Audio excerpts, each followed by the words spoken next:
milí priatelia, duchovní i svetskí predstavitelia všetkých hodností a úradov, drahí pútnici a všetci, ktorí nás sledujete aj v televíznom prenose. Stretávame sa opäť na šaštínskej púti. Začias komunizmu boli púte jednou z mála možností prejavenia žitej viery z očí v oči režimu, ktorý chcel za každú cenu zatlačiť náboženský život do tzv. Privátnej, teda neviditeľnej sféry, bez akéhokoľvek presahu do reálneho či nebodaj verejného života. Na púťach sme sa však napriek zapisujúcim a fotiacim eštebákom cítili ako si silnejší, vedomí si toho, že tu nie sme sami, že nám všetkým nemôžu zapchať ústa a že sme časťou spoločenstva cirkvi. Vtedajší mocipáni, keď už nemohli púte zlikvidovať, tak si aspoň prijali, aby sa na nich náboženská téma nespájala s ničím, čo by bolo príliš spoločensky aktuálne. Aj dnes by možno bolo jednoduchšie hovoriť na čisto teologickú, bezproblematickú mariánsku tému a možno by to niekto aj vrelo odporúčal. Veď máme hneď 7 bodov či motívov, pretože sviatok 7 bolestnej nám pripomína Márino utrpenie pri tých evanjeliových scénach, ktoré tradícia cirkvi spája so symbolickým číslom jej bolesti. Ale aj dnes, ba práve dnes, sa ako si prirodzene očakáva, možno práve z tejto šaštínskej púte, že zaznie okrem čisto teologickej reflexie aj ozvena hlasu cirkvi, hlasu Božieho ľudu. Veď od stáročí zaznieva na týchto miestach šepot modlitieb generácií našich predkov. Od stáročí tu pútnik predkladá Bohu svoje prosby, starosti i túžby. Tu môžeme cítiť duchovný tep srdca slovenského národa. Môžeme tu začuť hlas Slovenska, jeho ľudu. Možno sa niekomu bude zdať, že hovoriť dnes o ľude, či o hlase ľudu, je také patetické, či skôr archaické, alebo niečo, čo sa používa len v rétorike estrádneho MDŽ, alebo pri predvolebnej kampani, po ktorej ľud odovzdá svoj hlas, aby potom už ten istý ľud, keďže hlas odovzdal, ďalšie roky už bol ticho. V poriadku, povedzme teda jednoducho, že na tomto mieste je možné počuť hlas pútnika, človeka, ktorý tu prednáša svoje modlitby a prosby v mene svojom, ale aj v mene tej tichej, neraz zakríknutej či umlčiavanej časti Slovenska. V mene jednoduchých, skromných, pokorných ľudí, tej mlčiacej väčšiny, ktorá poslúcha svojich zvolených i nezvolených predstavených, tej masy slušných ľudí, pre ktorú platia zákony a ktorá ich aj dodržiava, tej väčšiny, ktorá žije od výplaty k výplate, ak ju vôbec pri dnešnej nezamestnanosti ešte má, a ktorej výška len kúsok na západ našich hraníc už vyvoláva súcitný úsmev. V mene všetkých tých, ktorí aj z toho mála, čo za svoju prácu dostanú, ešte aj poctivo platia dane a majú na krku 30-ročnú pôžičku. V mene tých tzv. Jednoduchých ľudí, ktorí sú sami sebou a nehrajú sa na smotánku, ale vytvárajú svojou prácou hodnoty pre dobro všetkých, v mene všetkých bezmenných, štedrých a šľachetných ľudí, pre ktorých by bolo urážkou chcieť ich zaradiť medzi tú tzv. Novú šľachtu, ktorá si svoje postavenie tak rýchlo vyšľachtila tým, že sa vedela obracať v nejakom pofidernom biznise alebo vedela obracať kabáty v správnom poradí a správnych farbách. Môžeme teda tu načúvať. A práve preto dnes v Šaštíne viac ako kázať by som chcel nahlas načúvať. Teda by som sa chcel pokúsiť byť hlasom, akýmsi zosilňovačom či amplifikátorom toho duchovného dialógu, ktorý tu prebieha medzi pútnikom, prinášajúcim hlas Slovenska a medzi jeho 7 bolestnou patrónkou.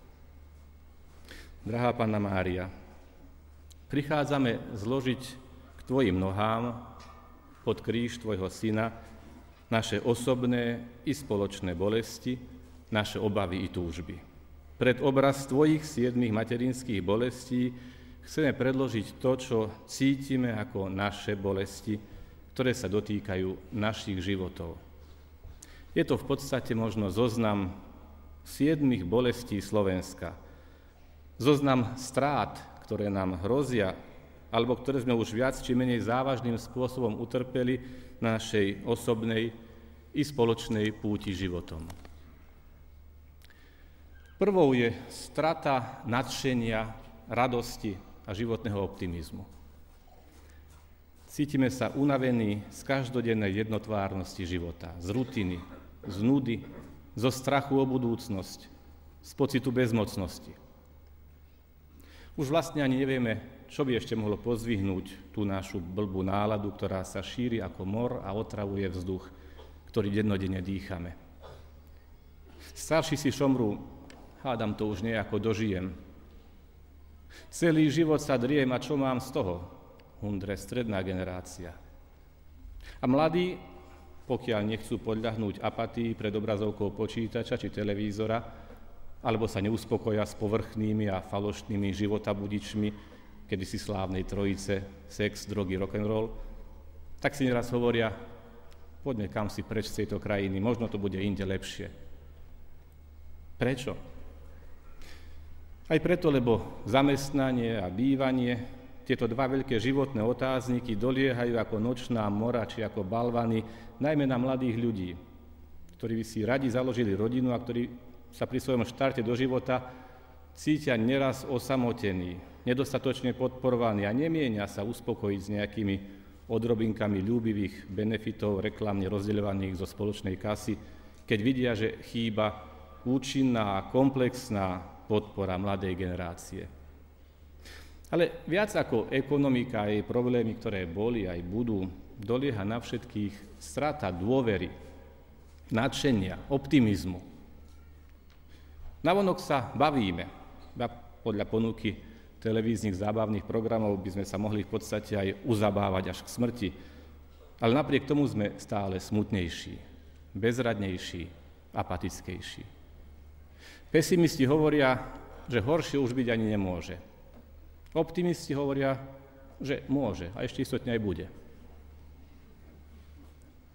Panna Mária, ty, ktorá si v litániách vzývaná ako príčina našej radosti a útecha zarmútených, pomôž nám znovu nájsť radosť do života. Ďakujeme ti za to, že nám poukazuješ na svojho syna, ako na najhlbší dôvod našej radosti, prekonávajúcej všetky každodenné ťažkosti. Veď on nám aj dnes hovorí, nebuďte ustarostení o život, čo budete jesť, ani o telo, čo si oblečiete. Veď život je viac ako jedlo a telo viac ako odev. Nebuďte ustarostení. Veď toto všetko zháňajú ľudia tohto sveta. Váš Otec predsa vie, že toto potrebujete. Ale hľadajte jeho kráľovstvo a toto dostanete navyše. Neboj sa, maličké stádo, lebo vášmu Otcovi sa zapáčilo dať vám kráľovstvo. Druhou bolesťou je strata ľudskosti a súcitu, rastúca bezohľadnosť. Jedna moja známa s viditeľným vážnym postihnutím, pokrútená na svojom invalidnom vozíčku, ktorý tlačili jej priatelia, pri vstupe na termálne kúpalisko sa nevedela preukázať legitimáciou ZTP. Pani pri okienku jej spokojne povedala, že pokiaľ nemá preukaz, tak na zľavu nemá nárok, že bude platiť ako ostatní, pretože vlastne je úplne zdravá. Ja radšej nepoviem, kde to bolo, lebo tam za podobným uzdravením začnú možno cestovať ľudia s neliečiteľným postihnutím z celého sveta. Veď kto by sa nechcel blesku rýchlo uzdraviť už na vrátnici kúpeľov. Ľudskosť zdegenerovaná pre pár eur. Zdegradovaná nie natoľko u toho, kto ich minul, ale u toho, kto ich takto zarobil. Je to len jeden príklad za tisíce iných, podobne absurdných, veď každý z nás by mohol doložiť ďalší príbeh. koľko bezohľadnosti, bezcitnosti, neľudskosti zažívame denne na našich cestách, na pracoviskách, na úradoch, v nemocniciach, ba i v najúžších rodinných vzťahoch. Čo je človek ochotný vykonať za judášsky groš? Existuje hranica straty ľudskosti? Odkedy som videl skryto nafilmovaný záznam jedného policajného agenta, ktorý vydávajúc sa za priekupníka s bielým mäsom na oko prijal ponuku jednej matky, ktorá bola ochotná za $10,000 predať svoju 9-ročnú dcéru do zahraničia pre potreby pornografického priemyslu s jasnou dohodou, že tak po roku bude rozobraná na orgány, tak sa žiaľ bojím, že za peniaze je niekto schopný naozaj urobiť všetko. Matka, kto nás zachráni z víru egoizmu, z nebezpečenstva straty ľudskej tváre i dôstojnosti, ak nie ty, Panna hodná chvály? Nedovoľ nám zabudnúť, že sme ľuďmi, stvorenými na Boží obraz a podobu, že zdieľame dôstojnosť Božieho Syna, ktorý na seba prijal našu ľudskú prirodzenosť, aby ju tak povýšil. Pomôž nám zastaviť výpredaj ľudskosti v nás. Ďakujeme ti za žiarivé príklady tých, ktorí by si zaslúžili čestný doktorát z ľudskosti, za dobrovoľníkov, za tých, ktorí sa venujú starým, opusteným, nechceným a opusteným deťom, ľuďom s postihnutím, za tých, ktorí konajú dobro v skrytosti, za tých, ktorých dobré skutky pozná len Boh a ktorí pred Božou tvárou zvolávajú požehnanie aj pre naše Slovensko.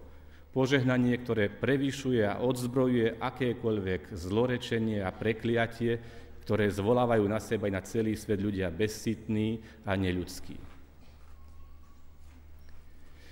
Našou treťou bolestnou stratou je strata dôvery v autoritu, občianske i cirkevné inštitúcie.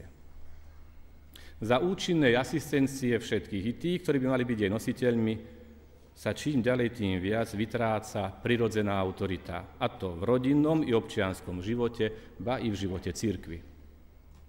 Tí, ktorým bola autorita ľudským alebo i Božím právom zverená, s ňou neraz ľahkomyselne a hriešne hazardujú, zabúdajúc, že práve vtedy, keď sa s pocitom nadradenosti, bez lásky a bez zodpovednosti stavajú na tých, ktorí boli zverení do ich starostlivosti, v skutočnosti v ich srdciach búrajú aj zvyšky dôvery a podkopávajú základy rodinného, spoločenského i cirkevného života. A je úplne jedno, či sa takto správa otec alebo matka, ktorí dávajú zlý príklad svojim deťom, úradník, čakajúci na úplatok alebo jednajúci s človekom ako s číslom, teda najčastejšie ako s nulou, policajt, ktorý nechráni a nepomáha, ale zneužíva svoju právomoc, kňaz, ktorý je povýšenecký, lakomý, hrubý, biskup, ktorý by sa v prvom rade vnímal len cez prizmu svojho úradu, či minister, či poslanec, keď sa usmieva do kamery, šliapúc si po jazyku, popierajúc fakty a tak nám odkazujúc, že aj tak mu nemôžeme nič urobiť. A čo my na to všetko? Mávneme rukou, odpľujeme si a v duchu si povieme, všetci sú rovnakí, všetko je to jedna banda. Ja už neverím nikomu a ničomu, všetci klamú, všetci kradnú, na mne nikomu nezáleží. A ja si teda budem robiť, čo chcem a vykašľujem sa na všetkých a na všetko. Taká je neraz naša bezmocná reakcia. Výsledok je ten, že potom už naozaj hádžeme všetkých a všetko do jedného vreca. A so špinavou vodou vyliame za ničky aj dieťa. Osvieť nás, Panna, hodná úcty. Ty príbytok hoden cti. Nauč nás skutočnej úcte. Obnov v nás zaslúženú úctu i dôveru voči tým, ktorým bola zverená autorita. Požehnávaj tých, ktorí si ju zasluhujú aj svojim konaním. Ďakujeme ti za všetkých tých, ktorí vykonávajú svoje povolanie i poslanie spojené s autoritou v duchu pokory a zodpovednosti pred Božou tvárou i pred tvárou ľudu. A tých, ktorí sa v tejto oblasti previnili, povzbudzuj k tomu, aby žili tak, aby si autoritu naozaj zaslúžili. Štvrtou a už chronickou je naša bolesť zo straty dôvery v spravodlivosť. Celé 10 ročia hovoríme o obnovení právneho systému, o potrebe obnovenia dôvery v súdy a sudcov. A napriek tomu podľa nedávnej medzinárodnej a nezávislej štúdie Slovensko vo vymožiteľnosti práva nielenže skončilo z krajín Európskej únie, samozrejme na poslednom mieste, ale spomedzi 144 krajín sveta sa umiestnilo na obdivuhodnom 140. mieste. Naša spravodlivosť je teda ako blesk. Nie, že by bola taká rýchla, skôr sa mu podobá tým, že udrie len sem tam. Ak to má správne namontovaný bleskozvod, tak sa jej nemusí veľmi báť. V niečom je zase táto spravodlivosť opakom blesku. Blesk totiž bije na vysoké miesta, kým naša spravodlivosť bije zväčša len na tie najnižšie miesta, ale takmer nikdy neudiera svojim trestom do tých páchateľov neprávosti, ktorí vytrčajú a sú vysoko, ktorí sa tu za tie roky beztrestne pretrčajú, pretože čím je človek vyššie, tým menšia je pravdepodobnosť, že by ho zasiahla. Viac ako 2/3 ľudí na Slovensku považuje súdy za skorumpované, ale korupcia nie je ich a len ich výsadou. Už roky hovoríme o boji proti korupcii a drobné úplatky, zvlášť tie každodenné, ktoré najmä v zdravotníctve zo strachu o zdravie tak ochotne dávame, sa občas prevalia a niekedy sa ich podarí aj potrestať, ale pritom súčasne ostáva verejným tajomstvom, dokonca štatisticky podchyteným, že priemerná výška úplatku, ktorú si pýtajú slovenskí podnikatelia z ceny zakázky alebo dotácie, je okolo tých 13%. A pomer odhalených a neodhalených úplatkov je 1 k 1000. Na každé euro, na ktoré sa prišlo, je tu 1000, ktoré úspešne prešli cez široké oká siete slepej spravodlivosti. Panna Mária, pred 2000 rokmi nám tvoj syn v podobenstve rozprával o sudcovi, ktorý sa ani ľudí nehanbil, ani Boha nebál. Ale my máme aj čestných a vzorných sudcov. Veď na Slovensku sme za posledné roky udelili 8 sudcom osobitnú cenu, ako sa hovorí v zdôvodnení, za nekompromisnú dlhodobú obhajobu princípov, občiansku i profesnú odvahu v mimoriadne konzervatívnom a skostnatenom systéme, brániacom sa proti zásadným reformám, za odvahu a úctu k profesným hodnotám, teda za činnosť, pri ktorej riskovali svojej kariéry a vystavovali sa hrozbe politického šikanovania. Názov ceny je príznačný. Biela vrana. Nuž čo? Vrana k vrane sadá, vrana vrane oko nevykole, na bielu vranu sa ale vrhne celý krdeľ. Panna Mária, vzývame ťa ako zrkadlo spravodlivosti.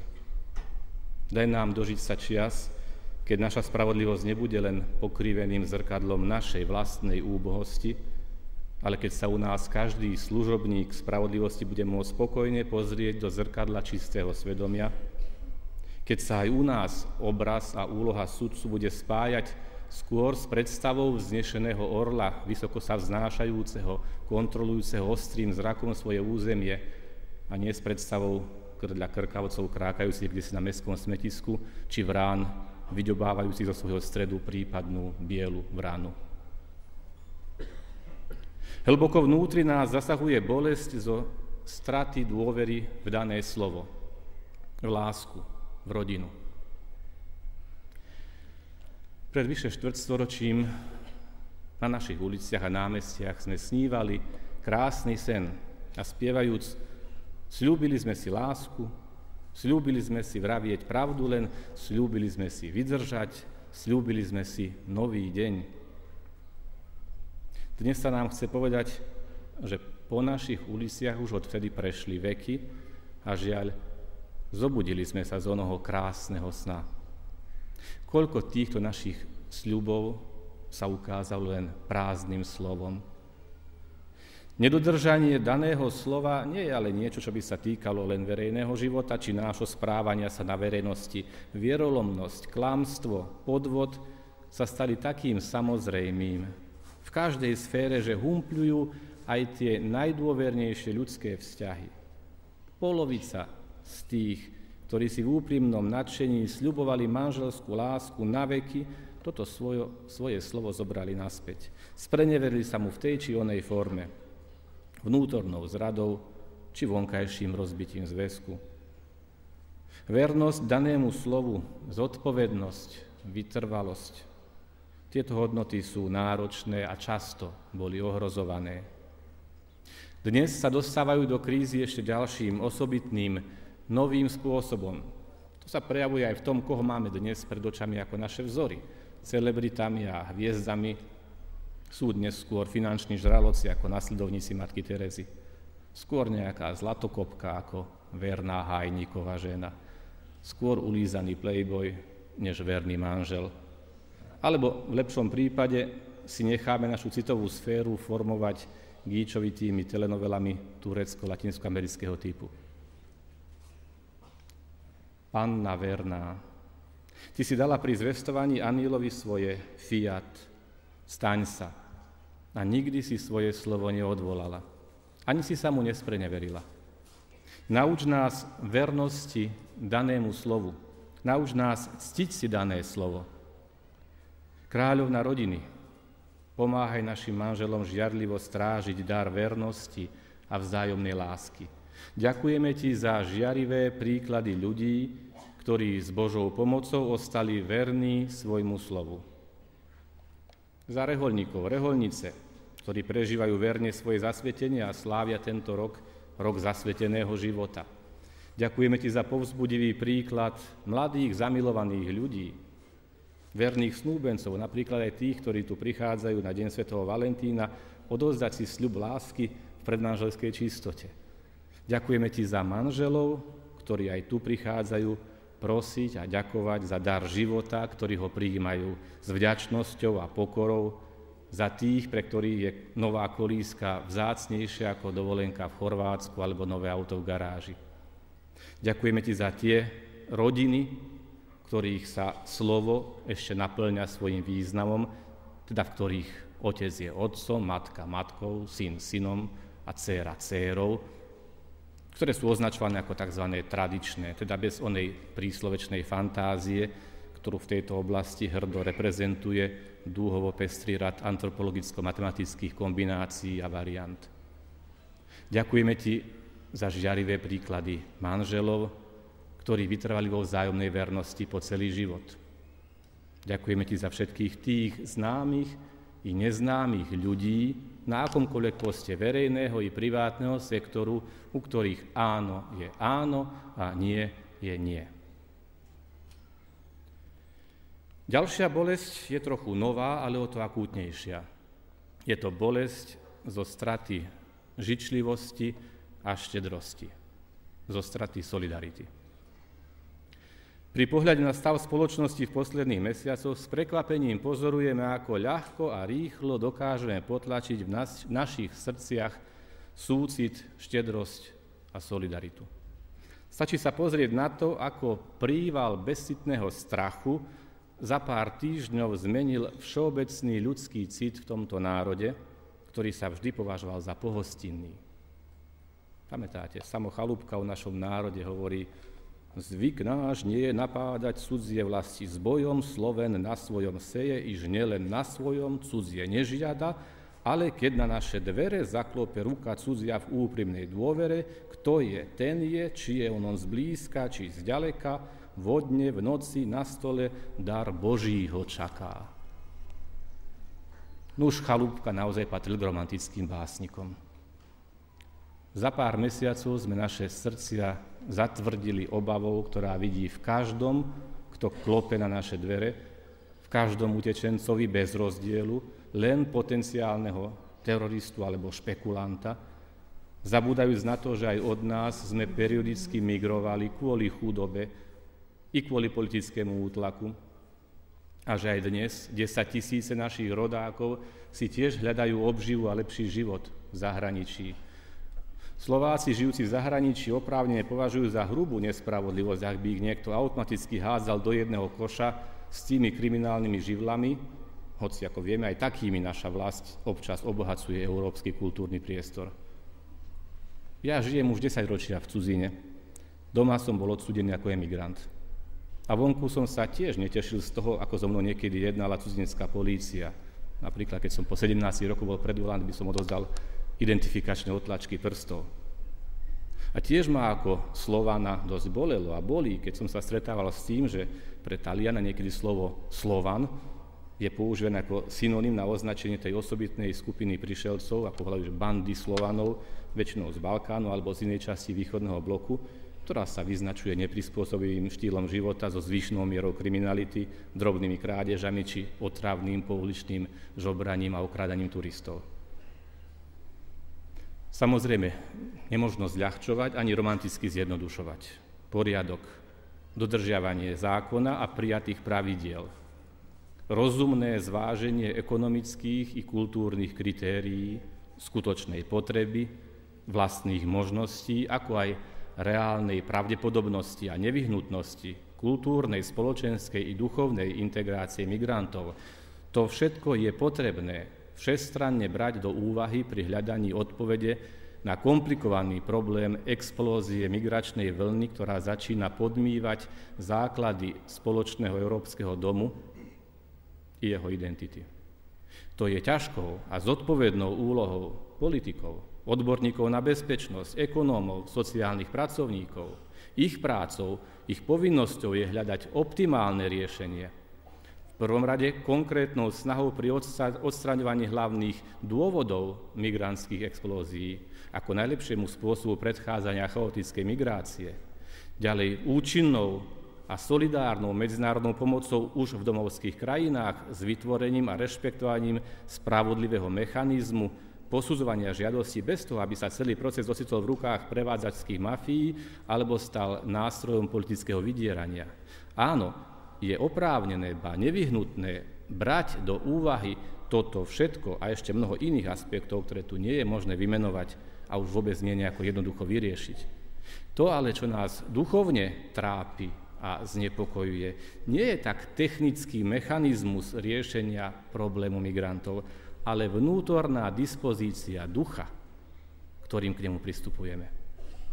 Bolestne si totiž uvedomujeme, že sa niekedy príliš ľahko necháme zviesť a ohlúpiť úrovňou a argumentáciou krčmových či internetových diskusí, či prácou rôznych trolov, rozdúchavajúcich nenávisť a neľudskosť aj z očí v oči najdrásajúcejším ľudským tragédiám.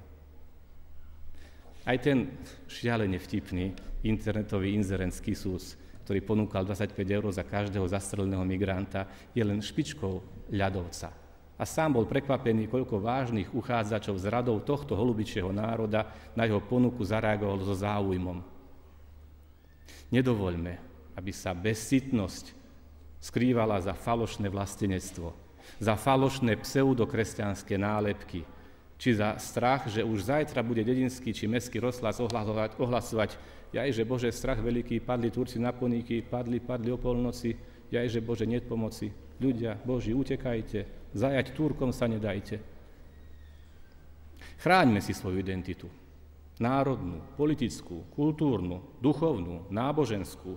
Robme tak jasne, odvážne, cieľavedome, hrdo, ale nikdy nie za cenu straty najdôležitejšej identity ľudskosti a solidarity.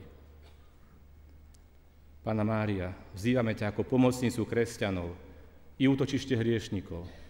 Nedovoľ, aby sme na konci našich dní počuli z úst tvojho syna: odíďte odo mňa zlorečený do večného ohňa, ktorý je pripravený diablovi a jeho anielom, lebo som bol hladný a nedali ste mi jesť, bol som smedný a nedali ste mi piť, bol som pocestný a nepritúlili ste ma, bol som nahý a nepriodeli ste ma, bol som chorý a vo väzení a nenavštívili si ma.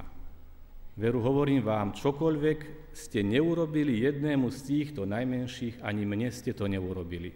A pôjdu títo do večného trápenia, kým spravodliví do večného života.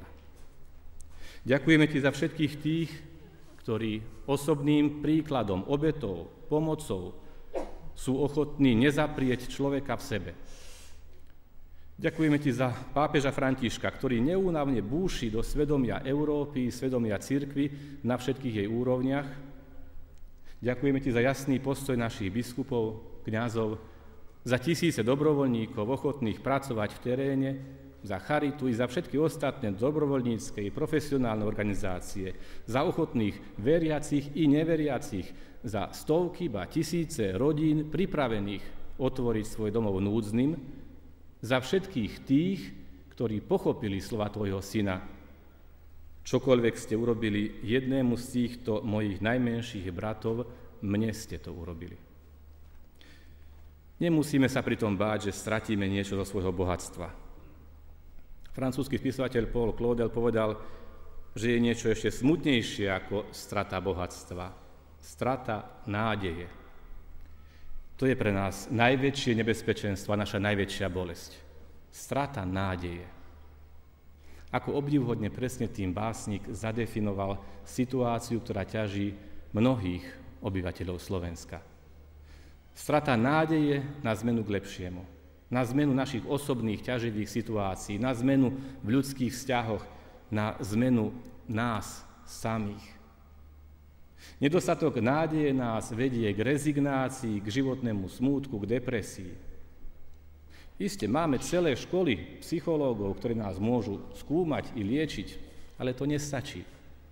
Len psychologické poradne ešte túto krízu nevyriešia.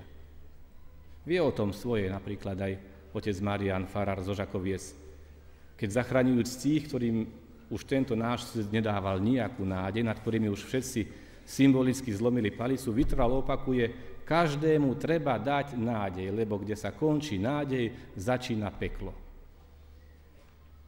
Panna Mária, dnes nás tu svojim osobným príkladom učíš, že každý, kto je zjednotený s Kristom, je vo svojej najhlbšej podstate človekom nádeje. Veď nádej je vždy spätá s budúcnosťou, jej očakávaním budúcich dobier. Nádej ako kresťanská čnosť je spojená s očakávaním večných dobier, ktoré Boh prisľúbil ľuďom v Ježišovi Kristovi. Táto nádej ako kresťanská i ako ľudská čnosť je zároveň očakávaním dobier, ktoré človek vytvára, keď využíva talenty, ktorým ho Boh obdaroval. Matka sedem bolestná. Predstavujú si tu 7 našich dnešných bolestí, prosíme ťa, oživ v našich srdciach kresťanskú nádej.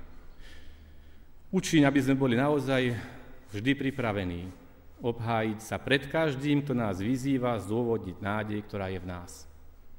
Každý deň nám ponúka príležitosť a je výzvou k obnoveniu radosti zo života, k prejaveniu ľudského súcitu, budovaniu správneho vzťahu k oprávnenej autorite, k boju za spravodlivosť, dodržiavaniu daného slova, prejavu ľudskej solidarity, k tomu, aby sme sa stali znakom nádeje v tomto svete.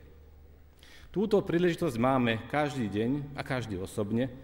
Niektoré chvíle a niektoré príležitosti sa ponúkajú aj na to, aby sme svedčili aj spoločne. Najbližšie budeme mať takúto príležitosť v nedeľu v Bratislave pri pochode za život. Verím, že tam prídeme vydať svedectvo presvedčeniu, že každý život má v Božích očiach nekonečnú cenu.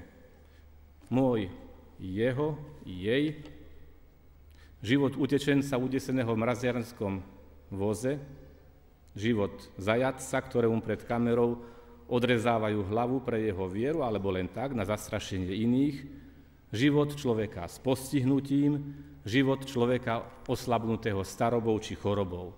Vydať svedectvo o cene života vo všetkých týchto a podobných kategóriách je ale samozrejmé, a je to aj všeobecne zdieľané, to nie je kontroverzné.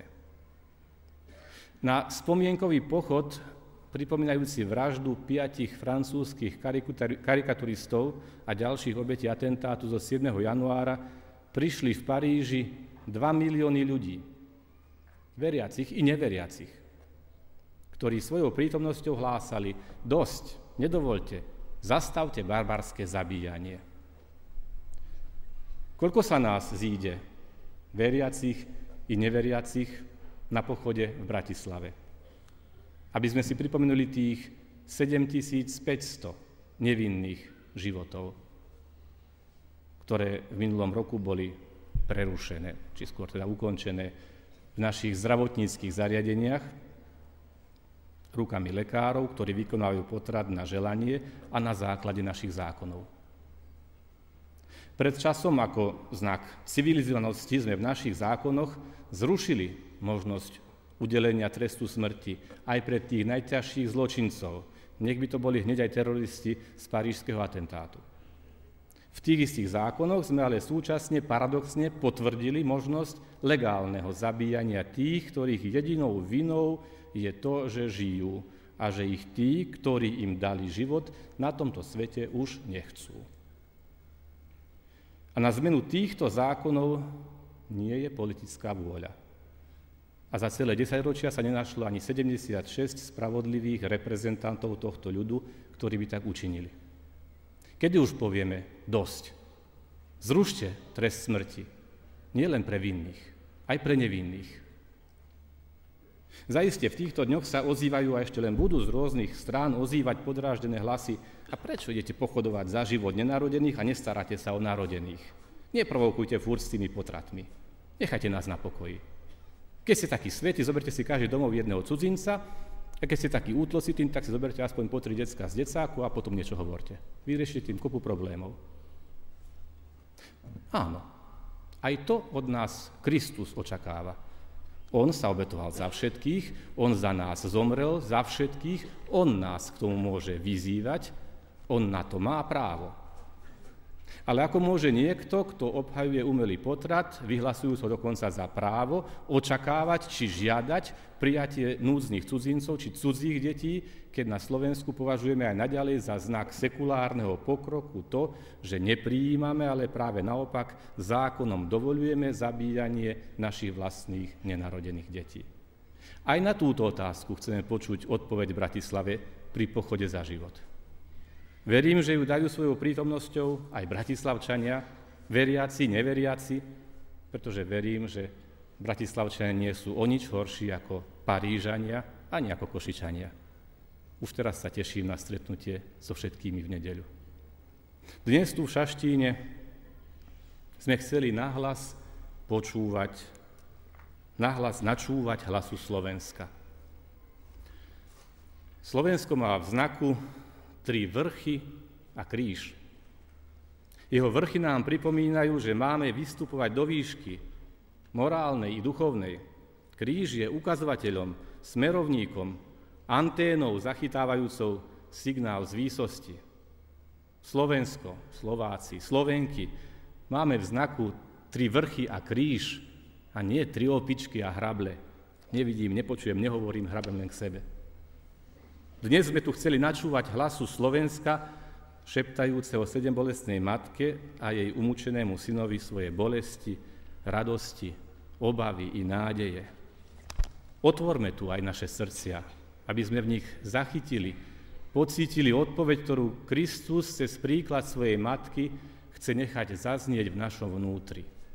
A prosme o pomoc, aby sme tieto rady a odporúčania i príkazy chceli a vedeli naplniť. Amen.